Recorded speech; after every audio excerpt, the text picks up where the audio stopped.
বিসমিল্লাহির রহমানির রহিম। Working capital management দ্বিতীয় অধ্যায়ের তৃতীয় ফরম্যাট, ক্যাশ ফ্লো স্টেটমেন্ট, নগদ প্রবাহ বিবরণী। এই ক্যাশ ফ্লো করতে হয় দুইটা মেথডে, ডাইরেক্ট মেথড আর ইনডাইরেক্ট মেথড। ক্যাশ ফ্লো করা হয়েছে সেকেন্ড ইয়ারে ইন্টারমিডিয়েট অ্যাকাউন্টিং এর মধ্যে। ডাইরেক্ট মেথড আর ইনডাইরেক্ট মেথডে আমি এখানে একটা ইম্পর্টেন্ট অঙ্ক করাবো, কেন আগে তো সব মনে আছে, এখন শুধু একটা অঙ্ক করাই দিলেই হয়তো বুঝতে পারবে। এই বছর আসার মধ্যে স্যার একটা মূল বক্তব্য আগে একটু বলে দেন, তাহলে সব ভালো হবে। ক্যাশ ফ্লো স্টেটমেন্টকে তিনটে ভাগে ভাগ করা হয়: activity, operating activity, investing activity, financing activity. এখন তিনটা অ্যাক্টিভিটির মধ্যে কি কি যায় একটু মনে করাই দিই। যেমন অপারেটিং অ্যাক্টিভিটিতে প্রথমে ইনডাইরেক্ট মেথড যদি হয় তাহলে নিট প্রফিট দিয়ে শুরু করতে হয়। নিট প্রফিটটা প্রসেসে সাপ্লাই দেওয়া থাকে। এই নিট প্রফিটের সাথে যোগ হয় কি কি যোগ হয় আর কি কি বিয়োগ হয়। যেমন depreciation, depletion, amortization, return of goodwill, return of, এই জাতীয় যে আইটেমগুলো থাকে অনগদ আইটেম, এগুলো সব যোগ হয়। আচ্ছা, বিয়োগ হয় gain on sale of any asset, gain on sale of fixed asset. যে কোনো গেইন করলে সেটা প্রফিটের সাথে মাইনাস হবে। এরপরে কারেন্ট অ্যাসেটগুলো, increase of current asset, increase of current liability, আর decrease of current asset, decrease of current liability. আচ্ছা, অ্যাসেট ইনক্রিজ হলে ক্যাশ মাইনাস হয়, আর অ্যাসেট ডিক্রিজ হলে প্লাস হয় কারেন্ট অ্যাসেট। লাইবিলিটি ইনক্রিজ হলে প্লাস হয়, আর লাইবিলিটি ডিক্রিজ হলে মাইনাস হয়। অ্যাসেট কারেন্ট অ্যাসেট ভিতরে আমরা কি কি পাবো? আমরা এখানে সাধারণত দেখা যাচ্ছে যে 12টা কারেন্ট অ্যাসেট কথা বলেছিলাম, কিন্তু এই জায়গায় আসবে আমাদের 3টা বা 4টা কারেন্ট অ্যাসেট। আর তার মধ্যে ক্যাশটা আমাদের ধরা যাবে না, ক্যাশটা আমাদের উত্তরপত্রে আসবে বলে ওটা বাদ দিয়ে রাখতে হবে। তো কারেন্ট অ্যাসেটের ভিতরে অ্যাকাউন্ট রিসিভেবল, ইনভেন্টরি, এই দুটোই আসছে। অনেক সময় 3টে বা 4টে থাকবে, প্রিপেইড জাতীয় কিছু থাকতে পারে। আর কারেন্ট লাইবিলিটির ভিতরে সাধারণত 2টা বা 3টে থাকে, যেমন account payable, interest payable, tax payable, VAT payable, wages payable, এই জাতীয় কিছু কারেন্ট লাইবিলিটি। তাহলে অ্যাক্টিভিটিগুলো বললাম যে অপারেটিং অ্যাক্টিভিটি প্রথমে নিট প্রফিট, তার সাথে depreciation, depletion, amortization, return of, এগুলো থাকলে যোগ হয়। আর gain on sale of any asset, gain on sale of fixed asset, এগুলো থাকলে বিয়োগ হয়। এবার কারেন্ট অ্যাসেট ইনক্রিজ হলে বিয়োগ, কারেন্ট লাইবিলিটি ইনক্রিজ হলে যোগ। কারেন্ট অ্যাসেট ডিক্রিজ হলে যোগ, কারেন্ট লাইবিলিটি ডিক্রিজ হলে বিয়োগ। এগুলো অপারেটিং অ্যাক্টিভিটি। এবার আসি ইনভেস্টিং অ্যাক্টিভিটি। ইনভেস্টিং অ্যাক্টিভিটিতে মাত্র কয়েকটা আইটেম, হাতে গোনা 2টা বা 3টা আইটেম দেয়। সেই আইটেমগুলো কি? Fixed asset. ফিক্সড অ্যাসেট যদি বিক্রয় হয় তাহলে ইনভেস্টিং অ্যাক্টিভিটির সাথে প্লাস করতে হয়। আর ফিক্সড অ্যাসেট যদি মাইনাস হয়, কমে যায়, বা আমরা যদি বলি সেল হয়, সেল হলে প্লাস করতে হয়, আর পারচেজ হলে মাইনাস করতে হয়, শুধু এইটুকু। এখন এই ফিক্সড অ্যাসেটের ভিতরে কি কি থাকতে পারে? Land, building, equipment, furniture, machinery, এই জাতীয় আইটেম। এর মধ্যে কোনো লাইবিলিটি নেই, ফিক্সড কোনো লাইবিলিটি নেই। তাহলে ফিক্সড অ্যাসেট সেল করলে প্লাস, পারচেজ করলে মাইনাস। সেল বুঝবো কি হবে? এখানে 2টা বছর দেওয়া থাকবে। সাপোজ আমি যেখানে সিলেক্ট করেছি ল্যান্ড, এখানে আমি একটু দেখে বুঝাই দিই। ল্যান্ড 2 সালে ছিল 1 লাখ, 3 সালে হয়েছে 75,000, কমে গেছে 25,000। কমলে কেন? নিশ্চয়ই আমরা বিক্রি করেছি, এই ধারণার উপরে আমরা মনে করবো যে এটা কমে গেছে মানে বিক্রি হয়েছে, সুতরাং এটা কি হবে? এখন প্লাস হবে। ইকুইপমেন্ট আগে ছিল 2 লাখ, এখন 2,60,000, তাহলে বাড়লো কেন? নিশ্চয় ক্রয় করেছি, তাহলে এটা মাইনাস হবে। এই ইনভেস্টিং অ্যাক্টিভিটি শেষ। এবার আসি ফাইন্যান্সিং অ্যাক্টিভিটি। ফাইন্যান্সিং অ্যাক্টিভিটির প্রথম আইটেম হলো ডিভিডেন্ড। ডিভিডেন্ড রিসিভ হলে প্লাস, পেইড হলে মাইনাস। আচ্ছা, এরপরে দ্বিতীয় আইটেম হবে issue of common stock, issue of general stock, issue of ordinary share, issue of general share, issue of preferred share, এই জাতীয় issue of bond, debt, debenture, loan, mortgage যদি issue করা হয় তাহলে সব প্লাস হবে। আর ফাইন্যান্সিং এ যদি রিডেমশন করা হয়, রিডেমশন মানে কি পরিশোধ করা, তাহলে যেমন বন্ড, রিডেমশন অফ বন্ড 50,000 টাকা, redemption of debt, debenture, loan, mortgage ইত্যাদি রিডেমশন থাকলে মাইনাস হবে। আচ্ছা, তাহলে আমরা ফাইন্যান্সিং অ্যাক্টিভিটি নিয়ে আলোচনা করলাম। ফাইন্যান্সিং এ আরেকবার বলি কি কি যাবে। প্রথমে ডিভিডেন্ড, ডিভিডেন্ডটা সমন্বয় দিয়ে বলা থাকবে, এটা মাইনাস হবে যদি রিসিভ হয় প্লাস, পেইড হলে মাইনাস। আচ্ছা, এবার আছে issue of common stock, issue of general share, issue of equity share, issue of preferred share, issue of equity share, এরপরে issue of bond, debt, debenture, loan, mortgage. Issue করা মানে বিক্রি করা, তা বিক্রি করলে টাকা বাড়ে, শেয়ার বিক্রি করলে টাকা বাড়ে, বন্ড, ডিবেঞ্চার, লোন, মর্টগেজ এগুলো বিক্রি করলে টাকা বৃদ্ধি পায়, বাড়ে, তাই জন্য প্লাস করতে হয়। আর রিডেমশন বললে মাইনাস করতে হয়। যাক, আমরা একটা কনসেপ্ট আর কি ক্লিয়ার করলাম, সেই সেকেন্ড ইয়ারের কথা আবার মনে করাই দিলাম। এখন আমি একটা অঙ্ক করাবো, তাহলে সবগুলো ক্যাশ ফ্লো সব একসাথে ক্লিয়ার হয়ে যাবে, মনে পড়ে যাবে। আচ্ছা, প্রথমে প্রশ্নটা দেখলাম 3 সাল অ্যাসেট এবং লাইবিলিটি মিল আছে, 2 সাল অ্যাসেট এবং লাইবিলিটি মিল আছে। নিচে বলছে অ্যাডিশনাল ইনফরমেশন, নিট ইনকাম 1,25,000, এটা আমাদের প্রথম আইটেম লিখতে হবে, নিট ইনকাম 1,25,000। আচ্ছা, এরপরে 2 থেকে 6 পর্যন্ত আমরা পড়বো, কোনটা কোন অ্যাক্টিভিটি সেটা বলবো। ক্যাশ ডিভিডেন্ড পেইড লেখা আছে, এটা মাইনাস হবে, ফাইন্যান্সিং এ মাইনাস হবে। বন্ড পেবেল অ্যামাউন্টিং টু টাকা 50,000 ওয়াই রিডিম, রিডিম বললে ফাইন্যান্সিং এ মাইনাস হয়, আর ইস্যু বললে প্লাস হয়। রিডিম মানে কি পরিশোধ করে দেওয়া। 4 নম্বর হচ্ছে common stock was issue for 50,000, common stock issue করা হয়েছে, ইস্যু করলে কি হয় প্লাস হয়। ডিপ্রিসিয়েশন এক্সপেন্সেস 24,000 টাকা, এটা আছে অপারেটিং অ্যাক্টিভিটি। তাহলে উপরে আমরা 2 থেকে 4 পর্যন্ত সব ফাইন্যান্সিং অ্যাক্টিভিটি পেয়েছি। 5 নম্বরে এসে দেখলাম depreciation, depletion, amortisation, return of, এটা আমাদের অপারেটিং অ্যাক্টিভিটি। তা ডিপ্রিসিয়েশন কি হয় প্লাস হয়। 6 নম্বর আইটেম বলছে sale for the year total 9,78,000। Indirect মেথডে এই সেল কোনো কাজে লাগবে না, ডাইরেক্ট মেথডে সেল কাজে লাগবে। এখানে আমাদের বলছে prepare statement cash flow 2003 using the indirect method. কোন মেথড? Indirect method. তাহলে আমাদের 6 নম্বরের কোনো কাজ নেই। ক্লিয়ার?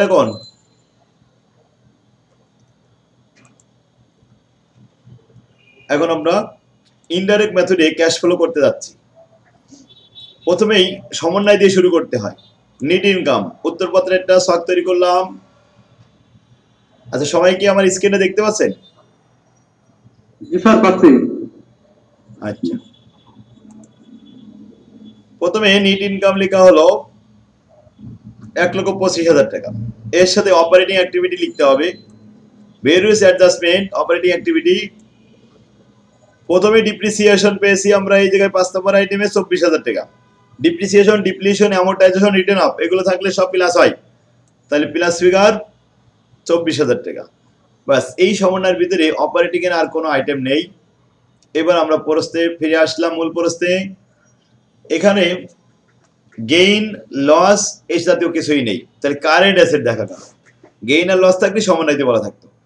কারেন্ট অ্যাসেট ক্যাশ বাদে অ্যাকাউন্ট রিসিভেবল আগে ছিল 76, এখন হয়েছে 85, 9,000 টাকা বৃদ্ধি পেয়েছে। অ্যাসেট বৃদ্ধি পাইলে মাইনাস হয়, তা আমরা লিখবো ইনক্রিজ অফ অ্যাকাউন্ট রিসিভেবল, ব্র্যাকেটে 9,000 টাকা, মাইনাস ফিগার হলে ব্র্যাকেট দিতে হয়।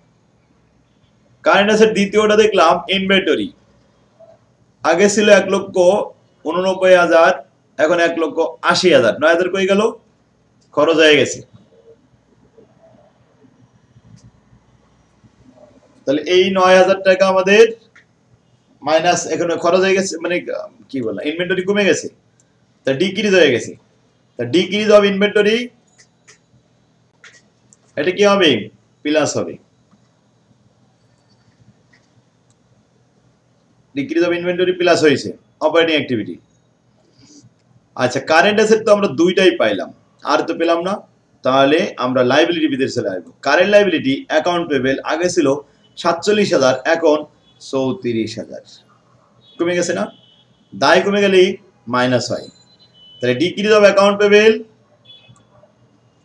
মাইনাস হয়েছে কত টাকা? বিয়োগ করে 13,000 টাকা। এরপরে আর কারেন্ট লাইবিলিটি নাই, তার মানে এটাই শেষ হয়ে গেল। স্যার বন্ড পেবল এটা কি স্যার? ফাইন্যান্সিং এ যাবে। ও আচ্ছা স্যার। এখন অপারেটিং এ আর আমাদের কিছু আসবে না। অপারেটিং কি কি আসবে আরেকবার বলে দিই। একটা অঙ্ক করলে কিন্তু পুরো কনসেপ্টটা ক্লিয়ার হয়ে যাওয়ার কথা। ভালো করে শুনবেন কথাগুলো। অপারেটিং এ আসবে প্রথমে নেট ইনকাম, এরপরে depreciation, depletion, amortization, written off, written down value, এসব অবস্থা জাতীয় অনগত যে আইটেমগুলো। এরপরে gain on sale of any asset, loss on sale of any asset, gain হলে মাইনাস, লস হলে প্লাস। এরপরে current asset increase decrease, current liability increase decrease. বাস, আমরা এই প্রশ্ন পড়ে সবকিছু অপারেটিং অ্যাক্টিভিটি আইটেম মিটমাট করে ফেলেছি। আর কিছুই অপারেটিং এ বাকি নেই, কোনো কিছু বাদ নেই। অপারেটিংটা আমরা অ্যাডজাস্ট করে আসি। যেগুলো যোগ আছে যোগ করলাম, বিয়োগটা বিয়োগ করলাম। যেমন 9,000 বিয়োগ ছিল, 9,000 প্লাস আছে, প্লাস মাইনাসে কেটে গেল 24 আর 13। 24 থেকে 13 বাদ দিলে 11,000 টাকা থাকে। 11,000 1,25,000 সাথে যোগ করলাম, 1,36,000 টাকা net cash provided by operating activity. যদি প্লাস ফিগার হয় তাহলে প্রোভাইডেড লিখতে হয়, আর যদি মাইনাস ফিগার হয় ইউজেস লিখতে হয়। তাহলে অপারেটিং হয়ে গেছে আমাদের শেষ। এবার ইনভেস্টিং অ্যাক্টিভিটি। ইনভেস্টিং অ্যাক্টিভিটি শুধুমাত্র স্থায়ী সম্পত্তি, ফিক্সড অ্যাসেট ছাড়া আর কিছুই আসে না। সমন্বয়ের ভিতরে এই ফিক্সড অ্যাসেট সম্পর্কে কোনো কিছুই তথ্য আমরা পাইনি। তাহলে আমরা প্রসেসে চলে গেলাম রেওয়া মিলে। এখানে ফিক্সড অ্যাসেট ল্যান্ড আর ইকুইপমেন্ট, এই দুইটা ছাড়া আর কিছুই নেই। ল্যান্ড আগে ছিল 1 লাখ, এখন 75,000। 25,000 কমে গেল, কোথায় গেল? বিক্রি হয়ে গেছে। সেল অফ ল্যান্ড প্লাস হবে 25,000। এই যে investing activity sale of land 25,000 টাকা প্লাস। ইকুইপমেন্ট আগে কত ছিল? 2 লাখ, আর এখন 2,60,000 বৃদ্ধি পেয়েছে। কোথা থেকে বৃদ্ধি পেলো? ক্রয় করেছে। পারচেস অফ ইকুইপমেন্ট 60,000 টাকা। পারচেস করলে মাইনাস হয়, সেল করলে প্লাস হয়। কেন প্লাস হয়? সেল করলে টাকা আসে তাই প্লাস হয়, আর পারচেস করলে মাইনাস হয় কেন? কারণ এটা মাইনাস, টাকা চলে যায় তাই। ওকে, এখন ইনভেস্টিং অ্যাক্টিভিটি যে ফিক্সড অ্যাসেট, এই বিষয়ে আমাদের সব কমপ্লিট। এখানে কোনো ফিক্সড লাইবিলিটি নাই, সুতরাং ইনভেস্টিংটা আমরা যোগ বিয়োগ করে ফাইনালে পাঠাই দিই। ইনভেস্টিং এর 25 আর 60 একটা মাইনাস, বর্ডার ছিল মাইনাস, তাহলে মাইনাসই হলো। তাহলে এই যে মাইনাস ফিগার 35,000, এটা net cash uses by operating না ইনভেস্টিং অ্যাক্টিভিটি। ফাইন্যান্সিং অ্যাক্টিভিটি দেখাবো। ফাইন্যান্সিং এ প্রথমে সমন্বয়ের ভিতরে একটা পেয়েছিলাম, সমন্বয়তে 3টেই ফাইন্যান্সিং। ক্যাশ ডিভিডেন্ড 60,000 টাকা। তাহলে প্রথম যে আইটেম ক্যাশ ডিভিডেন্ড পেইড, এটা 60,000 টাকা মাইনাস।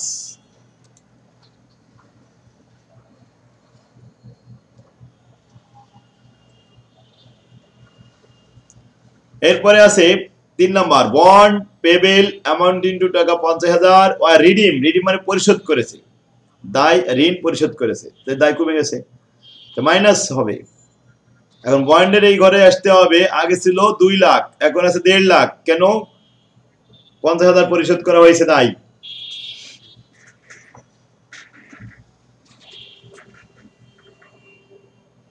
তাহলে আমরা মাইনাস করে দিলাম রিডেমশন অফ বন্ড 50,000 টাকা। পরেরটা বলছে common stock was issue for 50,000 টাকা ক্যাশ। কমন স্টক ইস্যু করা হয়েছে, ইস্যু করলে কিন্তু প্লাস হয়। ইস্যু অফ কমন স্টক 50,000 টাকা প্লাস। বাস, এরপরে আর কোনো সমন্বয় ছিল না, উপরেও নাই। এ তো বন্ড শেয়ারের ব্যাপারটা ক্লিয়ার করলাম, বন্ডটা ক্লিয়ার হলো, আর অ্যাকাউন্ট পেয়েবল টাকা মিটে গেছে। আচ্ছা, আমাদের ফাইন্যান্সিং অ্যাক্টিভিটি শেষ। ফাইন্যান্সিংটা একটু যোগ বিয়োগ করি। যোগ বিয়োগ করে দেখা গেল 60,000 টাকা মাইনাস থেকে যায় নিট ক্যাশ ইউজেস। তিনটা অ্যাক্টিভিটি অপারেটিং, ইনভেস্টিং, ফাইন্যান্সিং যোগ করে প্লাস ফিগার হয়েছে 41,000 টাকা। এই যে প্লাস ফিগার হলো, এর জন্য আমার একটা নাম লিখতে হবে, নিট ক্যাশ ইনক্রিজ। ইনক্রিজ যদি মাইনাস ফিগার হতো ডিক্রিজ। এর সাথে এবার আমরা কি করব, ওপেনিং ক্যাশ ব্যালেন্স। দেখেন মূল প্রস্তে ওপেনিং ক্যাশ ব্যালেন্স থাকবে 2 সালের যেটা 22,000, এটা ওপেনিং ক্যাশ ব্যালেন্স। আর 3 সালে যেটা, এটা হলো closing cash balance. Opening cash balance যখন আমরা ইনক্রিজ বা ডিক্রিজের সাথে যোগ বিয়োগ করব, তখনই আমাদের ক্লোজিং ক্যাশ ব্যালেন্স বেরিয়ে আসবে 63,000। দেখি, মোট হয়েছিল 41, 41 এর সাথে 22,000 যোগ করলাম, ওপেনিং যোগ করার পরে ক্লোজিং ক্যাশ ব্যালেন্স 63,000 মিলে গেল। তার মানে এটা সঠিক আছে ক্যাশ ফ্লো। সবাই বুঝতে পারছেন? বুঝতে পারছি। আচ্ছা, তাহলে ছোটবেলার কথা আমার মনে পড়ে যাচ্ছে। আচ্ছা, না অনেক সময় তো বেসিক জিনিসগুলো মনে ছিল না, অথবা এতগুলো বেসিক কথা জানতেন না, এখন সেগুলো শুনলেন, বুঝতে পারলেন, তাই না? কি শেষ পড়ার কি বুঝতে পারছে? জি স্যার। এই তো শাবাশ, শেষ পড়ার বলেছি তা বুঝতে চিনতে পেরেছে যে আমারই বলেছে। হ্যাঁ, তাহলে আমরা আরেকটা অঙ্ক দেখাই। দেখেন এখানে ক্যাশ টাকা দেওয়া আছে, এটার কাজ তো আমরা জানি সবার লাস্টে হয়, কারেন্ট অ্যাসেট। আচ্ছা, এই কারেন্ট অ্যাসেট, অ্যাকাউন্ট রিসিভেবল আর মার্চেন্টেজ ইনভেন্টরি, এই দুইটা আছে। এই দুইটা কোন জায়গায় যাবে? অপারেটিং অ্যাক্টিভিটিতে যাবে। আচ্ছা, প্রপার্টি, প্ল্যান্ট, ইকুইপমেন্ট, এটা কোথায় যাবে? এটা ইনভেস্টিং অ্যাক্টিভিটি। আচ্ছা, আমি আরো দুইটা কথা বলতে ভুলে গেছিলাম ওখানে, সেটা হচ্ছে প্রশ্নপত্র থেকে দুইটা আইটেম কখনো উত্তরপত্রে উঠবে না। সেই দুইটা আইটেমের নাম হলো অ্যাকুমুলেটেড ডিপ্রিসিয়েশন, আরেকটা হলো রিটেন আর্নিং। এই দুইটা প্রশ্নপত্রেই পড়ে থাকবে, উত্তরপত্রে এদের কোনো ব্যবহার নেই। তবে যদি কখনো নিট প্রফিট না দেওয়া থাকে, সেই নিট প্রফিট বের করার জন্য রিটেন আর্নিং আমাদেরকে হেল্প করবে। যদি প্রশ্নপত্রে কখনো ডিপ্রিসিয়েশন না দেওয়া থাকে, ডিপ্রিসিয়েশন বের করার জন্য এই অ্যাকুমুলেটেড ডিপ্রিসিয়েশন আমাদেরকে সাহায্য করবে, এইটুক সাহায্য করতে পারে। তাছাড়া এই দুইটা প্রশ্নপত্রে থাকবে, এই দুইটা ভাষা অ্যাকুমুলেট আর রিটেন আর্নিং কখনোই উত্তরপত্রে আসবে না, কিন্তু মনে থাকে না। আচ্ছা, যাই হোক, প্রপার্টি, প্ল্যান্ট, ইকুইপমেন্ট, মেশিনারি বলেছি, এটা ইনভেস্টিং অ্যাক্টিভিটি। আচ্ছা, কারেন্ট লায়াবিলিটি, অ্যাকাউন্ট পেবেল, এটা অপারেটিং, ইনকাম ট্যাক্স পেবেল, এটা অপারেটিং, এই দুটো গেল অপারেটিং। বন্ড পেবেল আর কমন স্টক, এই দুটো গেল ফাইন্যান্সিং। আর রিটার্নিং তো আসবে না বলেছি। আচ্ছা, নিচে আমাদের যা দেওয়া আছে, এখান থেকে আমি নিট ইনকাম নিব। এই যে নিট ইনকাম, শুধুমাত্র এই নিট ইনকামটা নিতে হবে এখান থেকে। আর যদি কোনো গেইন লস এর মধ্যে লেখা থাকে তাহলে সেটা লাগবে, নাইলে লাগবে না। ইনডাইরেক্ট মেথডে, ডাইরেক্ট মেথড করার সময় আবার এখান থেকে কিছু কিছু আইটেম লাগবে, সেটা আমি ডাইরেক্ট করানোর সময় বুঝাবো, আগে ইনডাইরেক্ট শেষ করি। তাহলে এখান থেকে এতগুলো কথার ভিতরে আমি অনলি নিট ইনকাম নিলাম 4,000 টাকা। সমন্বয়টা পড়ে দিচ্ছি। Dividend declared and paid up 3,000 টাকা। কোথায় যাবে বলেন তো? ফাইন্যান্সিং এর প্রথম আইটেম। আমরা জানি যে প্রত্যেকটা সমন্বয় আইটেম দুই জায়গায় যায়, কিন্তু ক্যাশ ফ্লো করার সময় সমন্বয় আইটেম অনলি এক জায়গায় যাবে। 2 নম্বর আইটেম বলছে during the year equipment was sold for টাকা 8,500। ইকুইপমেন্ট কত বিক্রি করা হয়েছে? 8,500 টাকা। দিস ইকুইপমেন্ট কস্ট অফ টাকা 18,000। অরিজিনালি ইকুইপমেন্টের অরিজিনাল দাম 18,000 টাকা, and had a book value, এবং তার বুক ভ্যালু কত? 8,500 at the end of the sale. 8,500 টাকার ইকুইপমেন্ট 8,500 টাকা বিক্রি করেছে, তার বুক ভ্যালু কত ছিল, তার ফেস ভ্যালু কত ছিল, এটা আমাদের কোনো দরকার নেই। হ্যাঁ, এটা আমাদের দরকার হয়তো যদি আমরা ডিপ্রিসিয়েশন কোনো লস গেইন টেইন এসব হিসেব করতে পারতাম। যাই হোক, 8,000 টাকার বুক ভ্যালু, 8,000 টাকা বিক্রি হয়েছে, কোনো লাভ লস কিছুই হয়নি। তাহলে এই 8,000 টাকা কোথায় যাবে? ইনভেস্টিং অ্যাক্টিভিটিতে, সেল অফ একমের নামে, আর গেইন হয়নি বলে অপারেটিং এ গেল না, লস হয়নি বলে অপারেটিং এ যায় নাই। 3 number, all depreciation expenses are including in the selling expense category. সকল অবস্থায় সেলিং এক্সপেন্স ক্যাটাগরির মধ্যে আছে, সেলিং আছে মানে এটা আমাদের অন্তর্ভুক্ত আছে অ্যাকুমুলেটের ভিতরে, সেলিং এক্সপেন্স ক্যাটাগরি দেখাতে হবে। All sale and purchase are one account, এটা কোনো কাজে লাগবে না। তাহলে all credit depreciation expense are to be are in the selling expense category.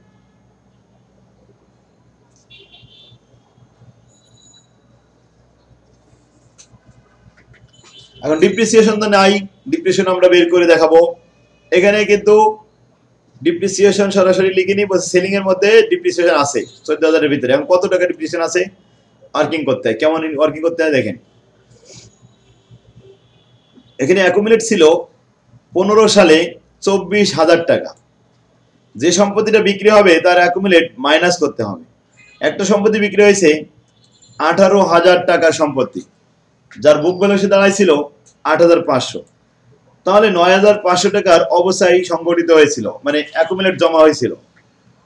9,500 টাকা আমরা এই 24,000 থেকে মাইনাস করব, কারণ 24,000 টাকা তো আমাদের অ্যাকুমুলেট ছিল।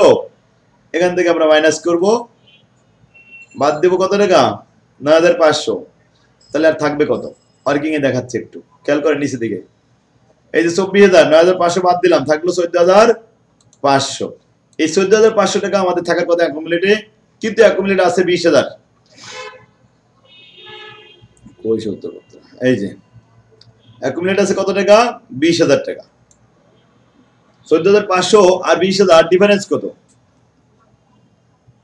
5,500। এই 20,000 হলো কি করে, 14,500 টাকার কথা ছিল, তাহলে নিশ্চয়ই এই বছরে অবস্থায় সংগঠিত হয়েছে। অবস্থায় কত হয়েছে এটা লিখে দিছি, 20,000 মাইনাস 14,500, তাহলে 5,500 টাকা। এইটাই আমাদের উত্তরপত্রে প্লাস দেখাতে হবে।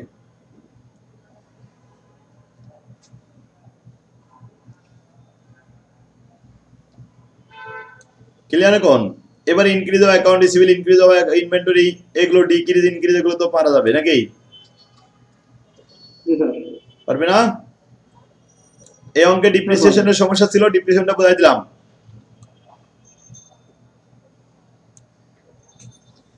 আচ্ছা, তাহলে এরপরে অঙ্ক 15 নাম্বার। এই ফরম্যাট থেকে যে কয়টা অঙ্ক আমি দিছিলাম সাজেশনে, এইগুলো সব অ্যাসাইনমেন্ট করে আনতে হবে আজকে, ইনশাআল্লাহ পারা যাবে? ইনশাআল্লাহ স্যার, ভালো হবে।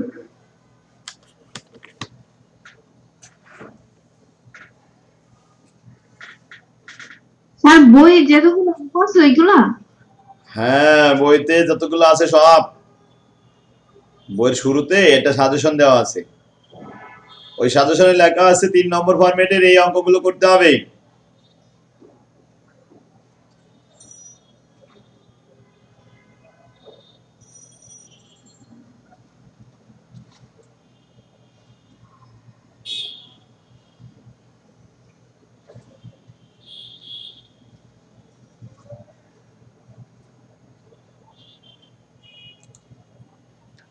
তাহলে আমরা আজকে ওয়ার্কিং ক্যাপিটাল এই পর্যন্ত পড়া থাকলো, ওই পর্যন্ত পড়া দিলাম।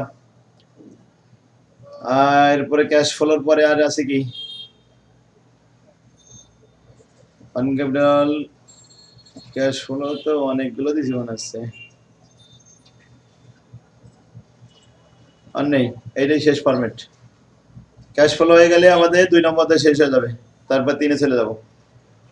দেখেন তো কালকে দেখা দিন। হ্যাঁ, কি দেখা দেবো, ডাইরেক্ট মেথডে দেখা দিন স্যার। হ্যাঁ, আগামী ক্লাসে ডাইরেক্ট মেথড দেখাতে হবে। আচ্ছা স্যার। স্যার ডাইরেক্ট মেথডে শুধু স্যার অপারেটিং অ্যাক্টিভিটি সেটা শুধু ভিন্ন না স্যার, হ্যাঁ, বাকিটা সবই এক। সবই ঠিক থাকে, শুধু অপারেটিং অ্যাক্টিভিটিটা একটু ওয়ার্কিং করে নিতে, এটা দুটো ক্যালকুলেশন করে দেখাই দিলে হবে। তবে যারা ইনডাইরেক্ট ভালো পারবে তারাই শুধু ডাইরেক্ট ভালো বুঝবে, আর যারা ইনডাইরেক্টই বুঝবে না তারা ডাইরেক্ট দিয়ে যাওয়া যাবে। জি স্যার, জি স্যার। এখন আমরা অ্যাডভান্স অ্যাকাউন্টিং 2 করতে যাচ্ছি। রয়্যালিটি দেওয়া ছিল, আজকে সাবলি যাওয়ার কথা ছিল, মনে আছে?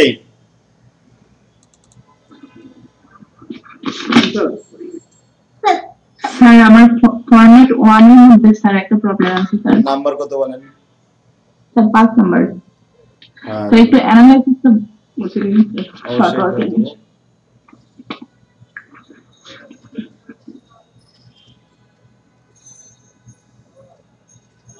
5 নাম্বার প্রবলেম, মিস্টার পাবলিশার বই উৎপাদন করেছে, একজন রাইটারের কাছ থেকে বই নিয়ে সে বইয়ের রয়্যালিটি দেবে, বলছে রাইটার এট এ রয়্যালিটি টাকা 20 পার বুক কপি, প্রত্যেক কপিতে 20 টাকা করে।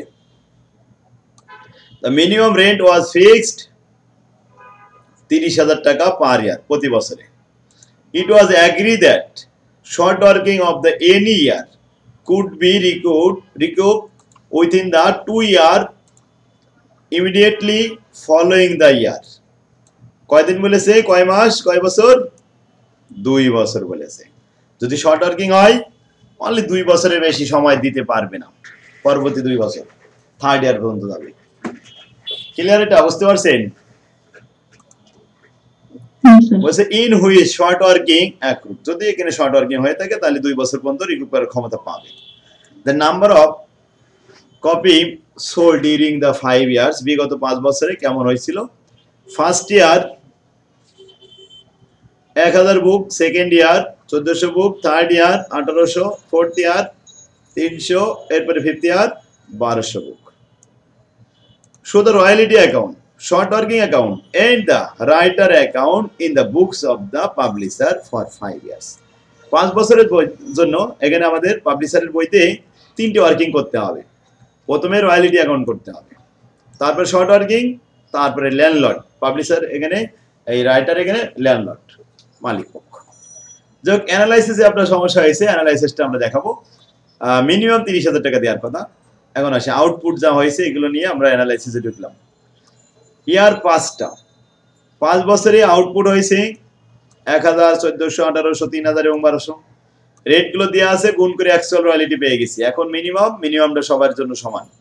প্রথম বছরে আমাদের অ্যাকচুয়াল 20,000, মিনিমাম দিতে হবে 30,000, শর্ট পড়ে গেছে 10,000, ওইটা থাকলো ব্যালেন্স, পেমেন্ট করলাম 30,000, বাস ওকে। শর্ট হয়েছে 10,000, এটার টাইম কয় বছর? থার্ড ইয়ার পর্যন্ত। বলছে ফলোইং 2 ইয়ার মানে থার্ড ইয়ার পর্যন্ত টাইম। দ্বিতীয় বছরে শর্ট হয়েছে মাত্র 2,000 টাকা, তাহলে সেটারও ব্যালেন্স যোগ করলাম, 10 আর 2 12,000 টাকা। এখন প্রথম বছর যেটা হয়েছিল তার কিন্তু আজকে লাস্ট থার্ড ইয়ার পর্যন্ত। থার্ড ইয়ারে আমাদের অ্যাকচুয়াল রয়্যালিটি 6,000 বেশি হয়েছিল, সারপ্লাস, তাহলে রিকুপ করতে পারবো আমরা 6,000। মিনিমাম দেওয়ার পরেও 6,000 রিকুপ করতে পারবো, 6,000 আমি লিখলাম। এখন আমাদের প্রথম যে 10,000 ছিল ওখান থেকে 6,000 রিকুপ করার পরে আর ব্যালেন্স হাতে থাকে, ব্যালেন্স থাকে 4,000, আর এই 2,000 মিলে 6,000। কিন্তু 4,000 যে প্রথম বছরেরটা, ওইটা তো টাইম শেষ। যদিও এটা 4,000 টাকা ব্যালেন্স লিখার কথা ছিল, কিন্তু আমরা লিখতে পারবো না। কেন লিখতে পারবো না? কারণ এটা টাইম এক্সপায়ার্ড হয়ে গেছে। টাইম ছিল কোন পর্যন্ত? থার্ড ইয়ার পর্যন্ত। এখন থার্ড ইয়ার তো চলেই যাচ্ছে, তাহলে এই 10,000 থেকে 6,000 বাদ দেওয়ার পরে যে 4,000 থেকে যায় সেই 4,000 কিন্তু ল্যাপসে চলে গেল। আর সেকেন্ড ইয়ারে যেটা হয়েছে ওটার এখনো টাইম আছে, ওটা আমরা ব্যালেন্সে রাখলাম 2,000 টাকা, পরবর্তী বছর ওটা রিকুপ করতে পারবো। এই 4,000 কোত্থেকে আসলো, এখানে 2,000 কেন হলো, এইসব প্রসেস ছিল মনের ভিতরে। একটু প্রবলেম হয় আর কি। এখন তো মনে হয় বোঝার কথা, নাকি আরেকবার বোঝাবো? জি স্যার, বুঝেছি। আলহামদুলিল্লাহ। শেষ পড়ার বুঝতে পারছেন কথাটা? এটা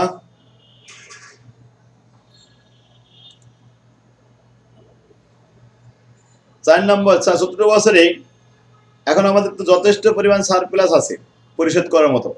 30,000 দেওয়ার পরও 30,000 টাকা হাতে থেকে যায়, কিন্তু আমাদের 30 লাগবে না, আমার লাগবে মাত্র 2,000। তো 60,000 থেকে যদি 2,000 বাদ যায় তাহলে 58,000 টাকা পেইড করতে হয়। ফিফথ ইয়ারে কোনো ব্যালেন্স নেই না, আবার ক্রিয়েটেড হয়েছে। ফিফথ ইয়ারে নতুন করে ক্রিয়েটেড হয়েছে 6,000 টাকা। এই 6,000 টাকায় আমরা ব্যালেন্স রেখে দিলাম, রিকভার করতে পারলাম না, পরবর্তী আগামীতে আবার এই ব্যালেন্সটা টানবে পরবর্তী বছরগুলোতে। বাস। এখন এখান থেকে ডাইরেক্ট খতিয়ান করতে হবে, পারবেন খতিয়ান? মিস্টার রাইটার কি ল্যান্ডলর্ড? হ্যাঁ, মিস্টার রাইটার এখানে আছে মালিক পক্ষ মানে ল্যান্ডলর্ড।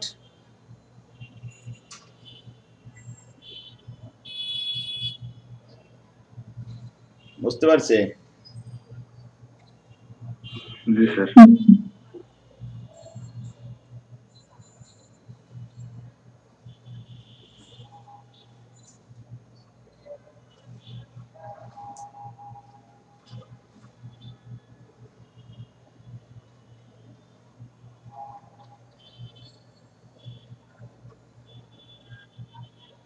আচ্ছা, এখন আমরা তাহলে কি খতিয়ানটা ডাইরেক্ট বুঝাই দেব, না কারো সমস্যা আছে কিনা? প্রত্যেক বছর সমস্যা নাই। প্রত্যেক বছরে কয়টা করে জাবেদা হয়? 3টা করে জাবেদা হয়। একই জাবেদা 3বারই লিখতে হয়, 3টা করে জাবেদা হয় প্রতি বছরে। যখন ল্যাপস হয় ওই বছরে কয়টা জাবেদা হয়? 4টা। একটা জাবেদা বেড়ে যাবে। ডাইরেক্ট জাবেদা না করে খতিয়ান করা যাবে তো ইনশাআল্লাহ। এখন আমরা সাবলিজ নিয়ে কথা বলবো, 3 নম্বর ফরম্যাট। যারা প্রথম থেকে পাননি তাদের জন্য আমি আজকে আবার একটা ভিডিও এখানে লিংক শেয়ার করব, এখানে আছে অবশ্যই ভিডিওগুলো, তারপর আর একটা নতুন ভিডিও দিব, সেটা দেখবে, তাহলে না বুঝলে আবার আমার জিজ্ঞাসা করবে। এই অধ্যায়টা কিন্তু যারা পায়নি, যারা নতুন আজকে, তারাও আজকেই শেষ করতে পারবে, একটা দিন লাগে এই অধ্যায় শেষ করতে। আমি এখন শেষের একটা ফরম্যাট বাকি আছে, এর নাম হচ্ছে সাবলিজ। সাবলিজে 3টে পক্ষ থাকে। প্রথমে ল্যান্ডলর্ডের সাথে লিজির কন্ট্যাক্ট হয়, এবার লিজি আবার আরেকজনকে ম্যানেজ করে, সে ওখান থেকে এটা সাবলেট দেয়। ঢাকা শহরে যারা ভাড়া থাকে তারা ফ্ল্যাট ভাড়া নেয়, টুলেট দেখে সে ফুল লেট নিয়ে নিল। ফুল লেট নিয়ে তারপরে ভাবলো এতগুলো রুম তো আমার লাগবে না, লোক কম সংসারে, একটা রুম আমরা অন্যদের কাছে ছোট সংসার থেকে একটা ভাড়া দিয়ে দিই, ছোট ফ্যামিলি দেখে একটা সাবলেট দিয়ে দিলাম। এখন সাবলেট কি সরাসরি মালিকের সাথে কথা বলবে? না, এখানকার ভাড়াটিয়ার সাথে কথা বলবে। সাবলেটের সাথে ভাড়াটিয়ার চুক্তি হবে, সাবলেটের কাছ থেকে ভাড়া নিয়ে ভাড়াটিয়া মালিকরে দিবে, কিন্তু সাবলেট সরাসরি মালিকরে দিতে যাবে না ভাড়া। এখানেও তাই ঘটবে। প্রস্ত এখানে একটু বেশি হয়, যেমন দেখা যাচ্ছে প্রথম royalty payable, royalty receivable, journal entry. আচ্ছা, এবার সে রয়্যালিটি অ্যাকাউন্ট খতিয়ান, ল্যান্ডলর্ড অ্যাকাউন্ট খতিয়ান, শর্ট ওয়ার্কিং অ্যাকাউন্ট খতিয়ান, এগুলো আমরা এর আগেই করেছি। এই সাবলিজ অ্যাকাউন্টেরটা নতুন খতিয়ান, এইটাই আমাদের 7 নম্বরটা অতিরিক্ত। প্রবলেম নম্বর 1 বলছে X limited open on 1 January 2010 from Y limited. X ওয়ার কাছ থেকে লিজ নিয়েছে, এ লিজ অফ সাম কয়লা বিরিং ল্যান্ড। আচ্ছা, তা এই ল্যান্ডে কিন্তু কয়লা বেয়ার করতেছে, কয়লার খনি আছে ওই জমিতে। The term being a royalty of 7.5 a ton of koila raised subject to a minimum rent of টাকা 50,000 per annum with a right of recoup of the short working over the first 4 years of the lease. Lease নেওয়ার পরে প্রথম 4 বছরের মধ্যে short working সব পূরণ করতে হবে, তারপরে আর কোনো সুযোগ দেওয়া হবে না। ফার্স্ট 4 ইয়ার বলেছে, কিন্তু মিনিমাম কত দিতে হবে? মিনিমাম 50,000 টাকা, মিনিমাম 50,000 টাকা রেন্ট দিতে হয়, ভাড়া দিতে হয়। আচ্ছা, রয়্যালিটি আমরা তৈরি করব ওয়ার সাথে এক্স এর এখানে কথা হয়েছে যে প্রতি টন 7 টাকা 50 পয়সা করে ভাড়া দেবে। আচ্ছা, এটা ছিল আমাদের লিজের সাথে ল্যান্ডলর্ডের চুক্তি। এখানে ল্যান্ডলর্ড ওয়াই আর লিজি হলো, ভাড়াটিয়া হলো এক্স। এবার এক্স আরেকজনকে ম্যানেজ করতেছে। X limited granted a sublease of part of the land, ওই ল্যান্ডের একটা অংশ টু জেড লিমিটেড, জেডকে সে সাবলিজ হিসেবে দিচ্ছে। চুক্তি কি তার সাথে? অন এ রয়্যালিটি অফ 11 টাকা 50 পয়সা a tonne margin into the minimum rent of 25,000 টাকা per annum with a right of recoupment of the short working. এখন এক্স এর সাথে চুক্তি হয়েছে যে এর টোন প্রতি 11 টাকা 50 পয়সা করে দিতে হবে। মালিকের সাথে কন্ট্রাক্ট ছিল 7.5 টাকা, আর সাবলিজের সাথে কন্ট্রাক্ট এখন রেন্ট যে ভাড়াটিয়া সেই কন্ট্রাক্ট করলো 11 টাকা 50 পয়সা করে প্রতি টন দেওয়া লাগবে। এখানে কিছু লাভ থাকবে। আর সে বলতেছে আবার তার মিনিমাম দেওয়া লাগবে 25,000 টাকা। শর্ট ওয়ার্কিং রিকুপ করতে পারবে ডিউরিং দ্য 2 ইয়ার। কয় বছর? ডিউরিং 2 ইয়ার, তার মানে যে বছর সৃষ্টি হবে তার পরবর্তী 2 বছর পর্যন্ত following the short working the output of the first 5 year were as follow. নিচে দেওয়া হলো 5টা বছর এক্স লিমিটেড উৎপাদন করেছে 1800, 3900, 4900, 5200 আর 3900। এই আচ্ছা, এখন সাবলিজ উৎপাদন করেছে 1200, 1500, 2200, 3100 আর 3600। তাহলে সাবলিজ উঠাই নিয়েছে এত টন, আর রেন্ট ভাড়াটিয়া এক্স তুলেছে এত টন। সবই তো জমির থেকে উঠানো হয়েছে, তাই না? যদি একই জমির থেকে কয়লা উঠানো হয়েছে তাহলে এই কয়লাগুলো একসাথে যোগ করতে হবে। এই 12 আর 18 3000, 1200 আর 1800 3000, এই 3000 হিসাব করে তো মালিকের ভাড়া দিতে হবে। এরকম যোগ করে করে নিতে হবে। যখন মালিকের সাথে লিজি হিসাব করবে তখন এটা যোগ করে নেবে। আর যখন এক্স এর সাথে জেড হিসাব করবে, সাব লিজির সাথে রেন্টাল হিসাব করবে, তখন শুধুমাত্র এই 1200 হিসাব রাখবে। যাই হোক, আমরা এখন একটা অ্যানালাইসিস দেখাই, বুঝতে সুবিধা আছে। এখন আমাদের কি কি দেখাতে বলেছে আবার একটু বলি। শুধু রয়্যালিটি অ্যাকাউন্ট একটা খতিয়ান করো, এন্ড শর্ট ওয়ার্কিং অ্যাকাউন্ট এবং একটা শর্ট ওয়ার্কিং খতিয়ান দেখাও in the books of x limited. 2টা খতিয়ান করতে বলেছে মাত্র, আর চাইনি। কিন্তু আমি এখানে দেখানোর সময় একটু বেশি দেখানো হয়েছে, 500টা রিকোয়ারমেন্ট আমি দেখাই ফেলেছি, যেগুলো আমাদের এখানে প্রসেস চাইনি। আমাদের চাইছে শুধু রয়্যালিটি অ্যাকাউন্ট আর শর্ট ওয়ার্কিং অ্যাকাউন্ট, এই দুটো খতিয়ান চাইছে। তবে শেখানোর উদ্দেশ্যে সবগুলো দেখানো হয়ে গেছে এখানে। প্রথমে আসি analysis of royalty.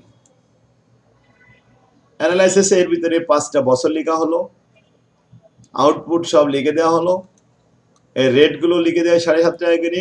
Actual value 22,500, 40,500, 52,250, 62,250 আর 56,250। এই এখন এই 3,000 কোত্থেকে আসলে আরেকবার বলবো, এগুলো যোগ করে কিন্তু এই 1800 আর 1200, এই 3900 আর 1500 যোগ করে কিন্তু 5400। এই যাই হোক, অ্যাকচুয়াল ভ্যালিডিটি আমরা পেয়ে গেলাম, যেটা মিনিমাম দেওয়ার কথা ছিল মালিক পক্ষকে 5000। প্রথমে হয়েছে আমাদের অনলি 22,500। তাহলে শর্ট কত বলেন তো? 27,500। এটা ব্যালেন্সে থাকলো। পেমেন্ট কি দেওয়া আছে? আরেকবার বলেন। 7.50 কি দেওয়া আছে? হ্যাঁ, এখানে দেওয়া রয়েছে যে দেখা যায়। দেখা যায় না? ঠিক আছে, কিন্তু আরেকটা রেট দেওয়া আছে যে 11 টাকা। ওটা তো পরে। হ্যাঁ, এটা আমাদের সাবলিজের সাথে পরে দেখা যাবে। প্রথমটা আমাদের এই 7 টাকা 50 পয়সা। আচ্ছা, তাহলে আমরা এখানে ব্যালেন্স প্রথমটা ক্লিয়ার করলাম। এবার দ্বিতীয়টা হয়েছে 40,500 টাকা, কিন্তু মিনিমাম তো দেওয়া লাগবে 50। এখানেও তো শর্ট আছে 9,500। এই শর্ট আবার ব্যালেন্সে দিয়ে যোগ হলো, বাস পেমেন্টটা তো দ্বিতীয় বছরে শেষ হলো। তৃতীয় বছর এবার কিন্তু আমাদের টাইম শেষ হয়ে যাচ্ছে। এখন বলছে অ্যাকচুয়াল রয়্যালিটি 53,250। ও, সাবলিজের সাথে আমাদের টাইম শেষ হওয়ার কথা, আর ফার্স্ট 4 ইয়ার বলেছিল ল্যান্ডলর্ডের সাথে, এখানে বলেছিল ফার্স্ট 4 ইয়ার, তাহলে আরো টাইম আছে, আরেক বছর আছে। তাহলে থার্ড ইয়ারে আমাদের 53,250, 50,000 টাকা মিনিমাম যদি আমি দিয়ে দিই, সারপ্লাস আমার হাতে থেকে যাবে 3,250। এটা আমরা রিকুপ করার জন্য ব্যবহার করতে পারবো। রিকুপ করেছি 3,250। আচ্ছা, 37,000 থেকে 3,250 বাদ দেন, 33,750। থার্ড ইয়ার কিন্তু পার হয়ে গেল। এবার ফোর্থ ইয়ার আমাদের কিন্তু লাস্ট ইয়ার, এরপরে আর কোনো সুযোগ নেই। তাহলে ফোর্থ ইয়ার এখানে আমাদের 62,250, 50,000 মিনিমাম দেওয়ার পরেও 12,250 থাকবে। 12,250 টাকা বাদ দিলাম, 33,750 থেকে 12,250 দিলে 21,500 আর পূরণ করতে পারলাম না, এটাই আমাদের ক্ষতি হয়ে গেল, এটা আমাদের ল্যাপস হয়ে গেল। তাহলে ব্যালেন্সটা 0, কারণ ফার্স্ট 4 ইয়ার বলেছিল, আর ল্যাপস এরপরে আর ব্যালেন্স দেখানো যাবে না।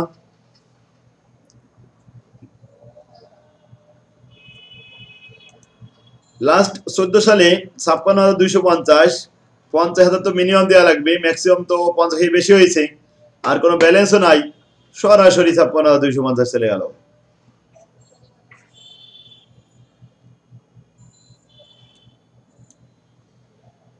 অ্যানালাইসিসটা আমরা বুঝলাম।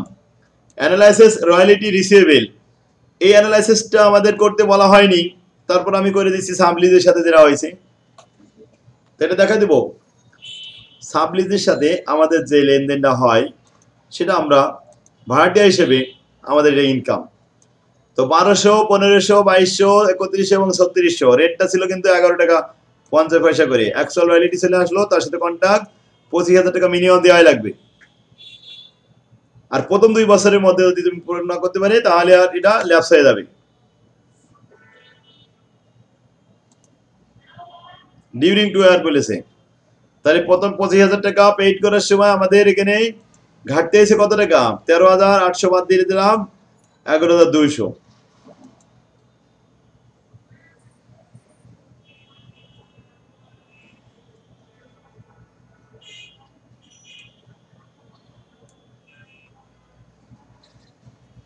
এরপর দ্বিতীয় বছরে 25,000 টাকা পূরণ করতে আবার ঘাটতি হলো 7,750, তাহলে আগে 11,200 সাথে এই 7,000 যোগ হলো 18,750, বাস পেমেন্টটা করে দিলাম 25,000 টাকা। এবার থার্ড ইয়ার, এখানে কিন্তু ল্যাপস হওয়ার টাইম চলে আসছে। এখানে আমাদের অ্যাকচুয়াল হয়েছে 25,300, 25,000 মিনিমাম দিতে হলে সারপ্লাস থাকবে মাত্র 300, এই 300 পূরণ করতে পারলাম 11,200 থেকে, তাহলে 10,900 ওই উপরের আইটেমটা এখন ল্যাপস হয়ে যাচ্ছে। তাহলে ব্যালেন্স থাকলো 7,750, এটার ব্যালেন্স আর 1 বছর টাইম আছে। পরের বছরে 35,650, তাহলে তো আমাদের এখানে যথেষ্ট হাতে আছে। 35,650 ব্যালেন্স 7,750 বাদ দিলাম, বাদ দেওয়ার পরে যেটা থাকে ওইটা আমরা পেমেন্ট করে দিলাম, বাস ওকে। লাস্ট বছরে 41,400 পুরোটা পেইড করে দিলাম, বুঝতে পারছে?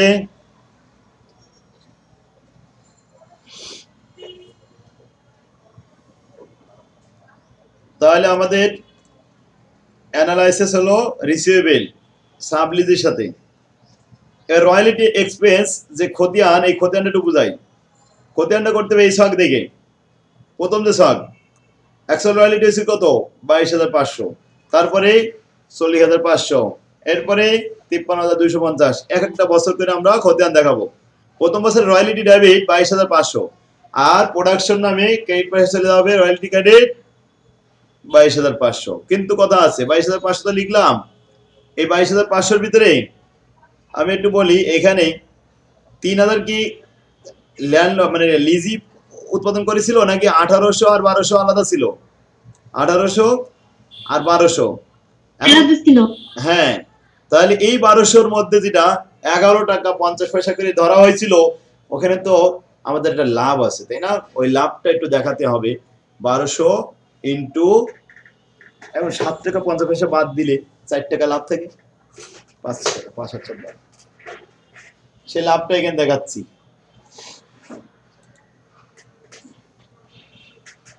বারোশো যেটা নিচ্ছিলাম রিসিভেলের কাছ থেকে, 1200 গুণ 7.5 টাকা, আমরা কিন্তু 11.5 টাকা করে আদায় করেছি। এখানে দেখাচ্ছি আমরা কত, 7.5 টাকা, 7.5 টাকা 9,000, আর আমাদের নিজস্ব ছিল কত, 13,500, তাহলে মোট 22,500 টাকা ক্লোজ হয়ে গেল। এরপরে লাভের টাকা আমরা এর পরের খতিয়ানে দেখাবো। আচ্ছা, এর পরের বছরে 40,500, এর মধ্যে সাবলিজের কাছ থেকে নিছিলাম 1500 গুণন 7 টাকা 50 পয়সা, 11,250, আর নিচেটা রিমাইনিং, বাস ওকে। এই 40,500 থেকে বাদ দেওয়ার পরে যেটা থাকে নেক্সট, বা 53,250, ওর মধ্যে সাবলিজের অংশ আছে কিন্তু বাস প্রোডাকশন কস্ট দেখাই দিলাম আমাদের প্রোডাকশন হয়েছে ৩৬,৭৫০ আর এটা সাবলিজের প্রোডাকশন আবার এখানে এইটুকু শুধু পার্থক্য নাহলে কিন্তু সরাসরি চলে যেত জায়গা কম লাগতো ৬২,০০০ তো রয়্যালিটি রিসিভেবল নামে লিখে দিলাম আর প্রোডাকশন নামে লিখে দিলাম প্রোডাকশন আমাদের ৩৯,০০০ রিসিভেবল আছে ২৩,২৫০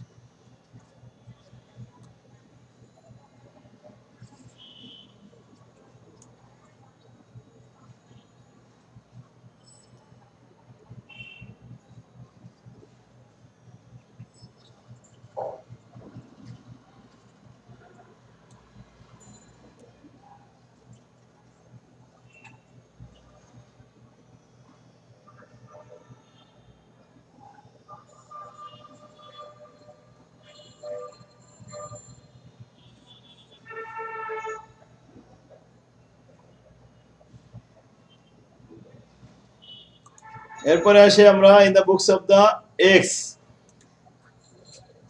এক্স এর বই তো আমাদের ল্যান্ডলর্ড লিজিস এটা লিজির বই রয়্যালিটি রিসিভেবল এগুলো কিন্তু সাইনিং এগুলো আমি এক্সট্রা দেখাচ্ছি যে জেড এর কাছ থেকে আমরা কত নিছিলাম জেড এর কাছে জেড ১২০০ উৎপাদন করেছিল ১১ টাকা ৫০ পয়সা করে ১৩,৮০০ টাকা তার কাছে আদায় করেছিলাম ওখান থেকে আমরা খরচ দেখাইছি ৯,০০০ টাকা আমাদের লাভ হয়েছে কত ৪,৮০০ টাকা প্রথম বছরে দ্বিতীয় বছরে ১৭,২৫০ টাকা নিয়েছিলাম জেড এর কাছ থেকে তো সেখান থেকে আমরা খরচ দেখালাম ওই বছরে মালিকরে দিলাম ১১,২৫০ আর আমাদের থেকে গেল ৬,০০০ তাহলে সাবলেট দিলে ইনকাম হয় তাই না সাবলেট দিয়ে না আপনারা সবাই সুযোগ থাকলে এই যে সাবলেট দিয়ে ইনকাম করেছি প্রতি বছরে ইনকাম হয়েছে তাই না কি সবাই বুঝতে পারছে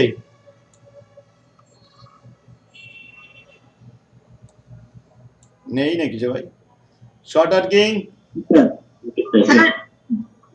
শর্ট ওয়ার্কিং প্রথম বছরে ডেবিট হয়েছিল ওই ব্যালেন্স সিটি ছিল ৭,৫০০ দ্বিতীয় বছরে আবার ডেবিট হয়েছিল ৯,৫০০ তাহলে হলো ৩৭,০০০ এই ৩৭,০০০ ব্যালেন্স বিডি পরের বছরে আবার রিকুপ হয়ে গেছিল রিকুপ হয়েছিল ৩২৫০ আচ্ছা এরপরে রিকুপ হয়েছিল ১২,২৫০ এরপরে ল্যাপস হয়ে গেছিল ইনকাম স্টেটমেন্টে ২১,৫০০ ব্যাস ওকে শর্ট ওয়ার্কিং আসছিল ২০১৩ সাল পর্যন্ত ১৪ সাল পর্যন্ত আর ওয়ার্কিং যায়নি শর্ট ওয়ার্কিং এই তো খতিয়ান পরে আমি এগুলো সব দিছি যদিও চাইনি সব চাইছিল কিন্তু মাত্র দুইটা রিকোয়ারমেন্ট কি কি চাইছিল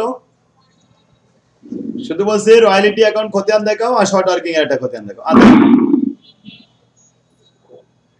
তো আমি সবগুলো দেখাই দিয়ে এই একটা অঙ্ক দিয়ে সাবলিজি শেষ করে দিয়েছিলাম তবে আরো একটা অঙ্ক ছোট ছোট প্রশ্ন দিয়ে দেওয়া উচিত ছিল এই শেষ তাহলে আজকে সাবলিজির অঙ্কগুলো দেখবেন যাক এখানে যেগুলো ইয়ে আছে সাজেশনে দিছি আমি সাজেশনের অঙ্কগুলো আজকে করতে হবে এই যে সাজেশনের অঙ্ক দেখা দিচ্ছি সাজেশন দ্বিতীয় স্যার নরমাল বেসিস আর মিনিমাম বেসিসের ভিতরে পার্থক্যটা কি ওই মিনিমাম মেইনটেইন করতে বলে এইটুকু পার্থক্য আর কিছু না এখানে কয়টা অঙ্ক দিছি ১ নম্বর ফরম্যাট থেকে ৬ ৮ ৯ ১১ ১২ ১৩ ১৪ আর ২ নম্বর ফরম্যাট থেকে শুধু একটা অঙ্ক দেওয়া হয়েছে ৩ নম্বর ফরম্যাট থেকে একটা অঙ্কতে আছে মাত্র এইটা সবাই বইয়ের প্রথমে আছে কিন্তু কি পাবেন খুঁজে এই অঙ্কগুলো সব করতে হবে আজকে